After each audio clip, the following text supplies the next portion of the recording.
Hi friends, this is Vincent. நம்ம சேனலுக்கு உங்களை அன்புடன் வரவேற்கிறேன். நம்ம சேனல் வந்து பார்த்தீங்கன்னா உங்களோட கெரியர் செட் பண்ணுறதுக்காக தான் 11th 12th இம்பார்ட்டன்ட் கொஸ்டின் வந்து நம்ம சேனல் அப்லோட் பண்ணிட்டு இருக்கோம். கண்டிப்பாக நம்ம சேனல்ஸ் வீடியோஸ் எல்லாமே உங்களுக்கு ரொம்ப யூஸ்ஃபுல்லாக நினைக்கிறேன். அதுவும் இனிமேல் நம்ம போடக்கூடிய வீடியோஸ் எல்லாமே உங்களுக்கு எக்ஸாமினேஷனுக்கு வந்து பார்த்திங்கன்னா ரொம்ப முக்கியமான வீடியோஸ். லாஸ்ட் வீடியோவில் நம்ம பார்த்தோம் 11th மேக்ஸோட கொஸ்டின் பேப்பர் அனலைஸ் வந்து நம்ம பார்த்தோம். அப்போயே நான் சொல்லியிருந்தேன் அடுத்த வீடியோவில் ஆன்சர் கீ வந்து நான் அப்லோட் பண்ணுவேன் அப்படின்னு சொல்லியிருந்தேன். இப்போ நம்ம பார்க்க போகிறது கவர்மெண்ட் ஆன்சர் கீ தான் நம்ம பார்க்க போகிறோம். இதில் வந்து பார்த்திங்க அப்படின்னா அதாவது ரொம்ப முக்கியமாக அதாவது என்ன சொல்லியிருக்காங்க அப்படிங்கிறத நீங்கள் என்ன இன்ஸ்ட்ரக்ஷனில் கண்டிப்பாக நீங்கள் பார்க்கணும். அதாவது என்னென்னா சரியான நிலைகள் தவறாக இருக்கும் பட்சத்தில் சூத்திரங்கள் சரியாக எழுதப்பட்டிருப்பின் சூத்திரங்களுக்கான மதிப்பெண் வழங்கப்பட வேண்டும் அப்படின்னு சொல்லி கொடுத்துருக்காங்க. அது மட்டும் இல்லாமல் என்ன சொல்லியிருக்காங்க அப்படின்னா அதாவது ஸ்டேஜ் மார்க், சரியா? ஸ்டேஜ் மார்க்குங்கிறது தான் நம்ம ஸ்டெப் மார்க்குன்னு சொல்லுவோம். அதாவது முழுவதும் சரியாக இருந்தால் நேரடியாக முழு மதிப்பெண் வழங்கப்பட வேண்டும்.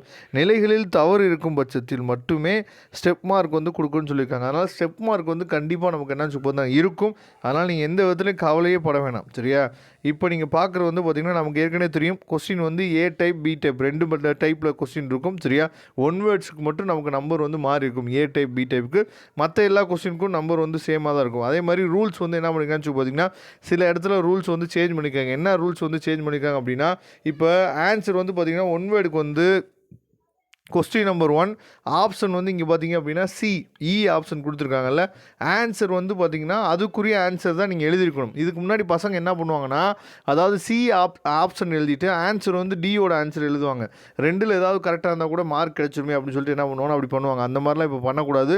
ரெண்டுமே கரெக்டாக இருக்கணும். கொஸ்டின் நம்பர், ஆப்ஷன், ஆன்சர் இது எல்லாமே கரெக்டாக இருந்தால் தான் நமக்கு ஒரு மார்க் கிடைக்கும். அதை நீங்கள் மறந்துடாதீங்க. அதனால் அந்த மாதிரி விஷயத்தை நீங்கள் என்ன பண்ணணும்னு சொல்லி பார்த்தீங்கன்னா இங்கே வந்து இனிமேல் யூஸ் பண்ணக்கூடாது அப்படிங்கிறத தெளிவாக நீங்கள் இருங்க. அப்புறம் கிடைக்கக்கூடிய அந்த ஒரு மார்க்கும் நமக்கு கிடைக்காம போயிடும். ஓகே, இப்போ வந்து 2 மார்க் பார்ப்போம். இப்போ 2 மார்க்கில் வந்து பார்த்திங்க அப்படின்னா இந்த சைடில் இந்த கடைசி காலத்தில் 1 அப்படின்னு சொல்லி கொடுத்துருக்காங்க பார்த்தீங்களா? அதெல்லாம் என்னன்னு சொல்லி பார்த்தீங்கன்னா ஸ்டெப் மார்க். அப்போ ஸ்டெப் மார்க் வந்து இந்த மாதிரி தான் நமக்கு என்னன்னு சொல்லி பார்த்தீங்கன்னா கொடுக்குறாங்க. அதாவது n of A union B equal to 6, n of A intersection B equal to 2, n of A, சரியா? அதாவது பி ஈக்குவல் டு என்னன்னு சொல்லி பார்த்தோன்னா 4 அப்படின்னு சொல்லி கொடுத்துருக்காங்கல்ல. இப்படி எழுதினீங்கன்னா அதுக்கு ஒரு மார்க். அதுக்கப்புறம் ஆன்சர் நம்ம எடுத்து மல்டிபிள் பண்ணி எழுதணும்ல, அதுக்கு ஒரு மார்க். இந்த மாதிரி தான் நமக்கு வந்து ஸ்டெப் மார்க் வந்து பிரிப்பாங்க. அதை நீங்கள் தெளிவாக என்ன பண்ணணும் பார்த்துக்கணும். அதுக்கப்புறம் ரொம்ப முக்கியமான விஷயம் என்னன்னு சொல்லி பார்த்தோன்னா இந்த கம்பல்சரி கொஸ்டின், சரியா?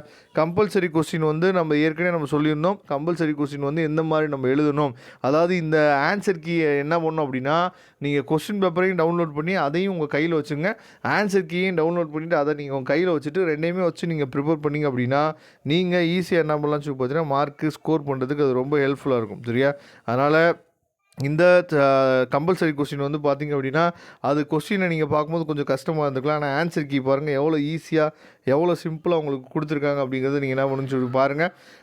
1/∞ வந்து என்ன ஆயிரும், 0வாக மாறிடும். அதை நீங்கள் என்ன பண்ணணும் புரிஞ்சுக்கணும், சரியா? 1/∞ போட்டோம் அப்படின்னா அது 0 ஆயிரும். அதை நீங்கள் தெளிவாக நீங்கள் உங்களுக்கு தெரிஞ்சுக்கணும்னு நான் நினைக்கிறேன், சரியா? அடுத்து 3 மார்க் வந்து பார்த்தோம் அப்படின்னா நமக்கு எந்த மாதிரி வந்து ஸ்டெப் மார்க் வந்து பிரித்து கொடுக்குறாங்க அப்படிங்கிறத நீங்கள் பாருங்கள். அது 33வது கொஸ்டின் நம்ம ஏற்கனவே நம்ம டொமைனோட வேல்யூ, ரேஞ்சோட வேல்யூ ஃபஸ்ட்டு சாப்டரில் ரொம்ப முக்கியமான கொஸ்டின் நம்ம எழுதிருப்போம்ல. அப்போ ஸ்டார்ட் பண்ணுற பாருங்கள் -1 <= cos x <= 1 அப்படி ஸ்டார்ட் பண்ணாவே நமக்கு வந்து ஒரு மார்க், சரியா? அந்த ஸ்டெப்பு நீங்கள் எழுதுனீங்கன்னாவே ஒரு மார்க் உங்களுக்கு கண்டிப்பாக நீங்கள் கொடுத்தாகணும். அதுக்கப்புறம் வந்து பார்த்திங்கன்னா இடையில அந்த ஸ்டெப்புக்கு ஒரு மார்க், அப்புறம் ஆன்சர் எழுதுகிறோம் பார்த்திங்களா அதுக்கு ஒரு மார்க். இந்த மாதிரி தான் ஸ்டெப் மார்க் வந்து நம்ம இந்த மாதிரி தான் நமக்கு என்ன சொல்லுவோம் பிரித்து கொடுப்பாங்க, சரியா? அதனால் மேக்ஸில் வந்து ஈஸியாக நீங்கள் வந்து என்ன பண்ணலாம் சொல்லி பார்த்தீங்கன்னா ஸ்டெப் மார்க் வந்து எடுக்கலாம். அதனால தான் எல்லா ஸ்டாஃபும் சொல்லுது என்னென்னா எல்லா கொஸ்டினையும் அட்டன் பண்ணு, எல்லா கொஸ்டினையும் எழுது அப்படின்னு சொல்லி சொல்கிறதுக்கு காரணம் வந்து அதுதான், சரியா? எப்படியாவது எங்கேயாவது உங்களுக்கு என்ன சொல்லி பார்த்தீங்கன்னா ஸ்டெப் மார்க் வந்து கிடைக்கும், சரியா? அந்த ஒரு ரீசனுக்காக தான் என்ன பண்ணுறாங்கன்னா இந்த மாதிரி நமக்கு சொல்கிறாங்க. அடுத்து நமக்கு என்ன பண்ணுறாங்க அப்படின்னா 40th கொஸ்டின் வந்து பாருங்களேன். NCR = n factorial divided by n - r factorial r ஃபேக்டோரியல்னு சொல்லி கொடுத்துருக்காங்கல்ல. அப்படி நீங்கள் அந்த ஃபார்முலாவை எழுதுனீங்க அப்படின்னா அதுக்கு ஒரு மார்க் கொடுத்துட்றாங்க, சரியா? அதுக்கப்புறம் அதில் போய் நம்ம சப்ஸ்டியூட் பண்ணுறோம்ல அதுக்கு ஒரு மார்க்கு.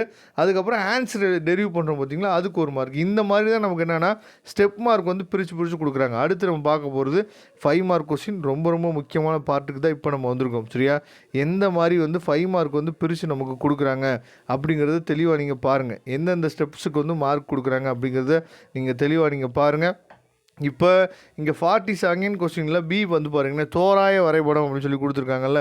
தோராய வரைபடம் அப்படின்னா நீங்கள் ரஃப்பாக நீங்கள் டயக்ராம் வரைஞ்சாவே போதும். ரஃப்பாக டயக்ராம் வரைகிறதுக்கு மட்டும் எவ்வளோ மார்க் கொடுத்துருக்காங்க பாருங்கள், 2 மார்க் கொடுத்துருக்காங்க. இந்த கொஸ்டின் அதாவது theta goes to 0 sin theta by theta equal to 1 அப்படிங்கிற கொஸ்டின் வந்து படிச்சிருப்பீங்க, அதாவது எழுதியிருப்பீங்க. ஆனால் இந்த டயக்ராம் வந்து நிறைய பேர் என்ன பண்ணி பார்த்தீங்கன்னா ஸ்கெட்ச் பண்ணியிருக்க மாட்டீங்க. சரியா, தயவுசெய்து டயக்ராமுக்கு ஸ்கெட்ச் பண்ணுங்கள். டயக்ராமுக்கு எத்தனை மார்க் கொடுத்துருக்காங்க, 2 மார்க் கொடுத்துருக்காங்க.